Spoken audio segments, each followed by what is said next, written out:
I hate it. Have you guys heard about, no pun intended, Kaz II? What? Wait, what? Yeah, Kaz II. It's a ghost. There's another one of this guy? That's the most terrifying story we've ever told on the show. That's my thing. Oh my God. Rude. This is not an actual Kaz II.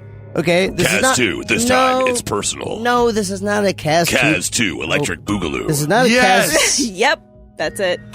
It's not a Kaz Boogaloo 2.0. It's nothing like that. It's a vessel. It's a yacht. A man with the last name of Batten. So Batten is a nautical term for what? Batten down the hatches. I don't know, honestly. Yeah, you tie him down. You batten him down. I have no idea. Derek Batten was 56 years old. When he bought worked Kaz... at Pirates for 13 years. I should know one or two things. Fair enough. When he bought Kaz 2 from an acquaintance, I guess, and decided he was going to live off of the nautical dreams of his youth, and he bought Kaz 2, which was a 9.8 meter catamaran. Okay. What was a catamaran?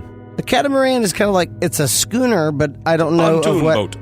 Yeah, it's a multi-hull kind watercraft. Thing that has the like two a- ones? Double pontoon. It's like a pontoon boat mixed with a sailboat, kind of, because you have like little netting in between 3 different holes, and there's like nets in between them. Yeah. That is absolutely correct. It's a multi-hulled watercraft featuring 2 parallel hulls of equal size.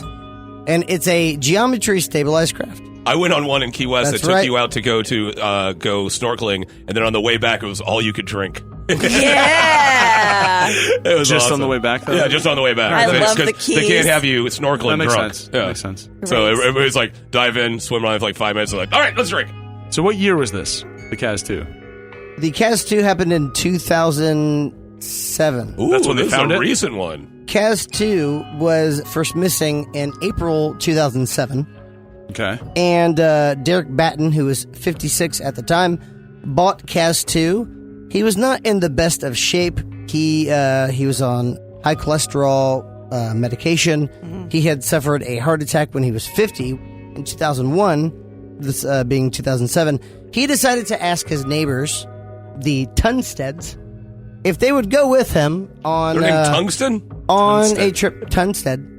If they would go with him on a trip to a portion of Australia, a key. So it would take just maybe a couple hours.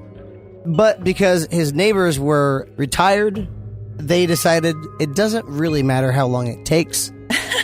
As long as we get there, everything's going to be fine and dandy. That should be life in retirement. Yeah. Yeah. Just go in there. We're going to go to an island in Australia. Just go there. All right. The Kaz 2 departed Airlie Beach on April 15th, 2007, and it was headed for Queensland on like the first leg, and then it was just, it was going to wrap around. But then on April 18th, so 3 days later, it was found just adrift in the Great Barrier 3 Reef. days later? Yep. Lot can And- happen in 3 days. Somebody actually saw it and approached at a distance, but, didn't engage further. But they did say, quote, what they found was a bit strange in that everything was normal. There was just no sign of the crew. That's not normal. Well, because that boater got close to it, he said, I have one rule, and that's never interfere with another vessel if you don't have to. All right. Nope, I'm not messing with them. They're not messing with me. I'm going on. He's the anti-pirate. Yep. Fair enough. So this crew of Batten and the 2 Tunsteads, by the way, Batten was 56. Peter Tunstead was 69 years old, and James Tunstead was 63 years old. So these were people who were not in the prime of their life, right? Aussies out there. When the boat was found, and they actually had someone lowered from a helicopter Ooh. to see what this situation was. Someone just don't climb on the boat. Let's bring out an entire freaking helicopter and lower a guy in a butt bucket instead of just hopping on the damn boat. Yeah. Just in case there's some crazy crap that you just get the hell out of there. There's the fun. You Helicopter. jump off into the ocean. You got nothing but water. This Sharks. Australia's full of sharks. Oh, yeah, that's true. Yeah, that's true. So this guy was delivered to the boat via helicopter, and he said it was one of the most stressful, frightening situations in his entire life because he didn't know if anyone was going to jump out at him. This is what he saw. Wow, that sounds like a terrifying video game. You're just being lowered. Is something going to jump on me in this boat? He revealed that the boat was in serviceable condition and was laid out as if the crew were still on board because food and flatware were set up on the tables. A laptop computer was still set up, plugged in, turned on, and the engine of the boat was still idling. He saw knives out as people were just preparing food, and that's when it hit him that at any moment he could be stabbed and could bleed out with no backup because this helicopter pretty much dropped him on. Be like, Jerry, Helicopter Jerry, can you just hover for a bit? Yep. Maybe I love Helicopter Jerry. Leave the bucket there so I can jump back into it in case a murderous ghost or whatever. No, we're out here, Bob. We're out here, Bob. We got to go back. No Good fuel. luck. Unfortunately, there was no one left on the boat. And there are some really, really wacky things with this entire setup. So, one of the Tunstead brothers had brought a video camera on board. So they were filming themselves having fun on this boat, right? Found footage. Yep. But before that, the original owner of Kaz II came over and was helping them with their route. A massive storm came in, and they were off put. So they were like, it's okay, now we're like a week behind. We're going to go out now. And then when they went out, they were immediately delayed. 2 hours later, they came back in. Their GPS wasn't working. So they don't even know how to use the fucking GPS. Right. The original owner shows them again, and then they go out. But at this point, the two Tunstead brothers who were retired were like, I don't care if we ever get back. Let's just go have fun, right? Just into the ocean. Nothing bad's ever happened when people just go off willy-nilly into the ocean. Nothing bad has ever come of it. It's always a good time. Well, when the boat was found 3 days later, the original owner of the Kaz II was subpoenaed to testify and said, I met with them the day before they left. They seemed completely coherent. They seemed with it. They were logical, and they had a clear set course that I came up with for them. When I heard that their boat was drifting out at this location, I thought, this is really, really odd. So the original owner of the boat was cleared. There was no sign that they would be suicidal in any way. There was no sign that they would have covered up their own deaths. There was no sign that these three people, unconnected to one another outside of being close vicinity neighbors, would have planned any kind of ulterior motive. So they were never found? Never. Wow. They found that they still had fenders, which again are those like big tires or big buoys that ships drop out. They did have those fenders. Small craft regularly keep those on and do not take them off. So that was immediately one of those like non-issue kind of things. Here's the thing that gets really wacky. One of the Tunstead brothers, which again was Batten's neighbors, they were filming the entire time.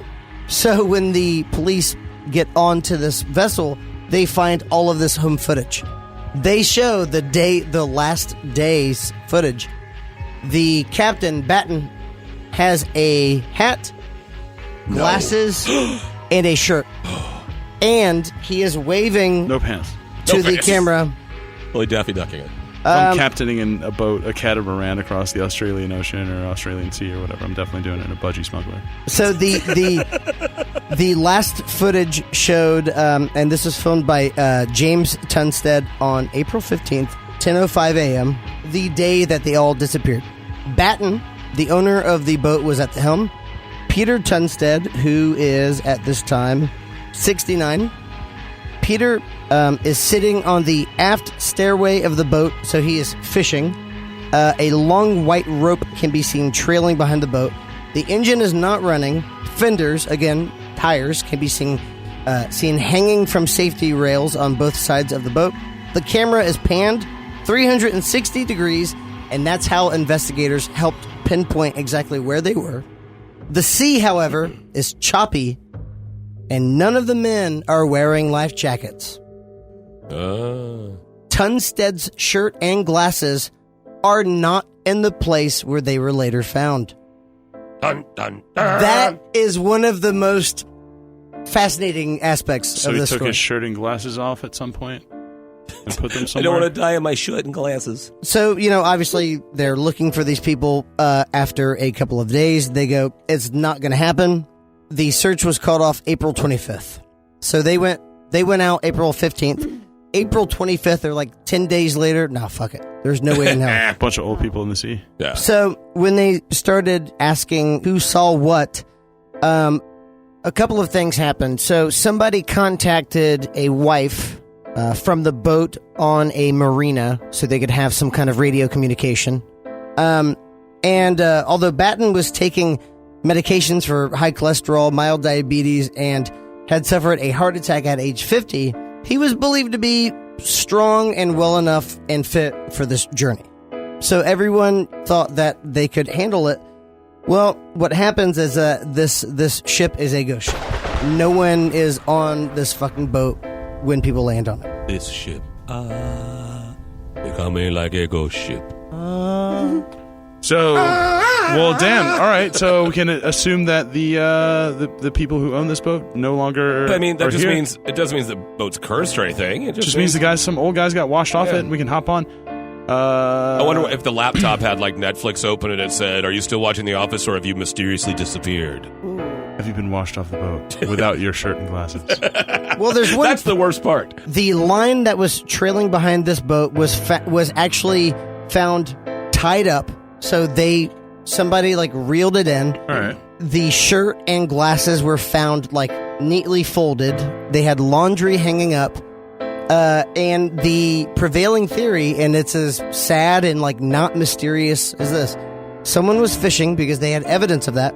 That fishing pole was then put up, so they probably had a line that was snagged. They were thrown over because the engine was not on. They had a strong sail, choppy winds. The ship is now immediately sailing away from this person, right? In a strong wind. Wow. In their 60s. The captain then Quickly goes folds his shirt. Folds his shirt, takes his glasses off. That person who was filming was on the side. It's called like a sugar deck, which is like partially submerged The opposite underwater. of the poop deck. So you could, sit in the water, I guess, Yeah. So they were on that. So if they were knocked overboard, then the captain would have gone back to the engine, made sure it was off, and then would have to close the sails, which could create a like jib situation where a strong wind, because it was in really choppy seas, could have knocked that third person off, which Yeah. the wind could have controlled onward. And because they were not very good swimmers, they could have all drowned just Got jibbed off. immediately. The moral of the story is don't go on catamarans if With you're old people. Yeah, if you're over the age of 50.